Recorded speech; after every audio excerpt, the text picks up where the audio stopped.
Okay, Fani Willis seems to be in a little bit more trouble. From Fox 5 News, Fani Willis, Nathan Wade referred to the Georgia State Bar for misconduct by watchdog group. Okay, let's read and see what we got here. Look like she got a little bit more trouble on her hands. All right. Georgia prosecutor Fani Willis and her former lover Nathan Wade are facing two ethics complaints from a conservative government watchdog group based on their court testimony on allegations they had an improper affair. The American Accountability Foundation, AAF, is requesting that the Georgia State Bar open disciplinary proceedings against the Fulton County DA and Wade for violations of Georgia rules of the professional conduct. Okay, so like I told y'all before, there's like certain ethical rules that you got to go by when you become an attorney in the Georgia State Bar. All right? AAF is alleging Wade lied under oath. He did. That's already been proven. About his relationship with Willis and alleging that Willis admitted to keeping campaign money for personal use. Yeah, she did. That's right. She did. She admitted to that. Let's go over here to Doug in Exile. Because I know he did that story about her campaign funds. Make sure y'all follow Doug in Exile. He keeps up with all of these politics and is very well versed about everything that's going on, and he's keeping up with Trump. I kept the cash. Here you go, right here. Doug in Exile. Make sure you follow, subscribe. People who do careful paperwork. Follow, subscribe, Doug in Exile. He's very knowledgeable about what's going on right now with the Fani Willis case and other political news when it comes to Trump and Joe Biden.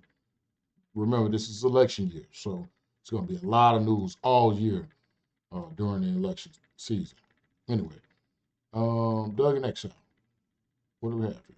Why am I going slow? People who do careful paperwork. Well, Fani Willis put over $8,500 stuffed in her mattress at home. It's weird because now the Democrats are taking a second look at Fani Willis instead of just reflexively covering up for her. Now the journalists are coming out and taking a look, and what they're seeing is dirty. We have an article from the Georgia Star News, and we're just bringing you the truth. Welcome to Doug in Exile. This is where the happy patriots are. I'm so glad you're here. Why are we happy? Well, happiness comes from a place inside that is not always based on your surrounding parameters, not always based on your circumstances. That's called circumstantial happiness. I'm talking about drawing from something deeper than that. That's the happy patriot. Welcome to an Exile. Let's get to the article. Here we go. Fani Willis took over $8,500 from First Campaign as repayment for loans missing paperwork submitted with. You can see. Let's go fast forward and get to when she was talking about when she took the campaign. It's a couple seconds. Whole life. When I took out a large amount of money on my first campaign, I kept some of the cash of that. Like, to tell you, I just have cash in my house. I don't have as much today. Can you imagine the judge is going, wait a minute, did you just say that out loud? Did you just? I'm saying for real, like, shout out to Doug in Exile, man. Doug in Exile.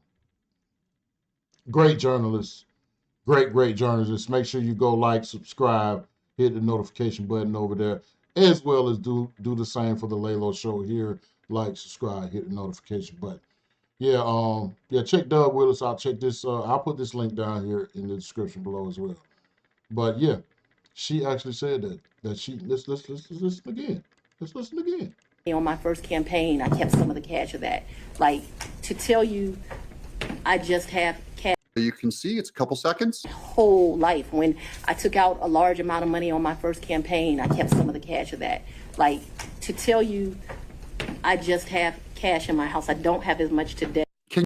She literally just got on the mic in court, in a court of law, under oath, and told everybody on live across the world that she stole money from her campaign. Like who does that? Like she tripping. Anyway, like I said, go check out Doug and Exile. The link will be in the description below. Okay, so yeah, let's go back to Judge Joe Brown over here. Conduct. AAF is well, not go back to Judge Joe Brown. I'm introducing this lady too as well. Her name is The Real Donna. I will also put the link in the description below. So make sure you go follow her, like her page, like this video, subscribe, hit the notification button. She is partnering, The Real Donna. She is partnering with Judge Joe Brown. This is her page, The Real Donna, right here. Go check this video out and other videos that they have. They're always on here together. She's the co-host for Judge Joe Brown. Or maybe he's the co-host. I don't know. But both of them are real good when it comes to what's going on with this Fani Willis case and other situations. So go check them out. And yeah, let's see what Judge Joe Brown has to say about Ms. Willis. alleging Wade lied under oath about his relationship with Willis and alleging that Willis admitted to keeping campaign money for personal use on the witness stand. To ensure that the citizens of Fulton County and the state of Georgia understand that the bar will not, how you pronounce this word, countenance, any violation of its ethics by those charged with upholding it, we urge you to revoke Ms. Willis' license to practice law and permanently bar her from practicing law. Yeah, that's what I told you. This she's standing up to white supremacy. She's showing what a black woman's supposed to do. They mad at her. No, this has nothing to do with it. I understand what these rules are about. People have to have confidence in the folk that they go out and hire to protect them so they don't get the death penalty. They don't get life in the penitentiary. They don't do time in jail. They don't get railroaded in Cobb County and get required to pay some custody determinator or guardian ad litem more than the person has to pay their attorneys because there's collusion between the lawyers and the judges. We don't need that kind of thing. See, you have to have an impeccable reputation. You have to avoid the appearance of impropriety. And it is bad because even if what they say is true. Let's talk about avoid the appearance of impropriety. So that basically means even if they were messing around, like you can't let it be known, like everybody in your office can't know that y'all messing around. Everybody in the city can't know that y'all messing around. You know, that's an appearance. You can't have that appearance. You know, that's one of the code of ethics with the Georgia State Bar. It is, you know, now mind you, had she come out before all of this happened, and Nathan Wade and her came out to the judge and said, "Hey, listen, we messing around, or we were messing around. That might come up." The judge would have then probably just came up with a decision, like maybe one of y'all need to move to the side on this case, put somebody in his place, or you know, you shouldn't be on this case altogether. Let's just get a whole new group of people. Even go to another district or whatever, another county, you know, but it has to be a big county like the Cobb County or something like that in order to run this Trump RICO charge. And I don't think no other county in Georgia has that type of funding and manpower. But anyway, let's continue with Judge Brown. They still had an obligation, in fact, a greater obligation to bring this affair to the attention of the judge. Now, that's what happened with the governor and her lover.